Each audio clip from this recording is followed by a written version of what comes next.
the comments I saw a few minutes ago said something about us as a community just being so overabsorbed in entertainment. And we are. We are spending too much money and not investing our resources. Point in case, before we came on air, we were joking around. I think, Lala, you had a fan and you didn't hear because I think you tuned out for a minute. But Tiara was teasing you about saying, where them fans at? And I asked her if I needed to get my boots, put my boots on the ground. Now, that being said, we're having fun with that. But the reality is somebody made a song and created a whole movement behind that. As a community, we've gone out. We now are buying boots, cowboy hats, belts, and all, and fans in mass. But who among us owns Western Western stores? Who's getting this money that we're spending on all of this stuff? Yes. So again, I think we got to start having a broader conversation about what we are doing with our money. We got to stop spending so darn much money and start investing it. And where should we start?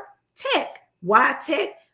A $25 investment in Bitcoin in 2009 would be worth over $1 billion today. $25. Wow. $20. Okay. So we got to start doing some things different, people. We got to. I believe so too. And it looks like our audience is saying the same thing. Ellen says, I have a granddaughter that just started middle school. She doesn't have a computer technology class on her schedule.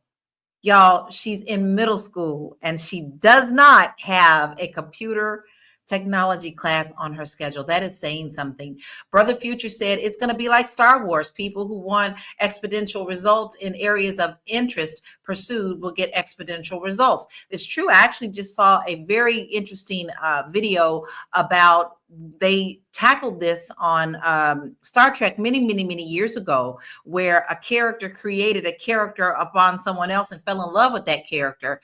And then when that original person came back, he was disappointed because he thought, well, this is not the person I love. Well, it wasn't her. So, I mean, they tackled AI and these relationships early on with that. Is that a prediction? I don't know. C. White says we have to get the kids to like working on programming these systems instead of just playing games on them.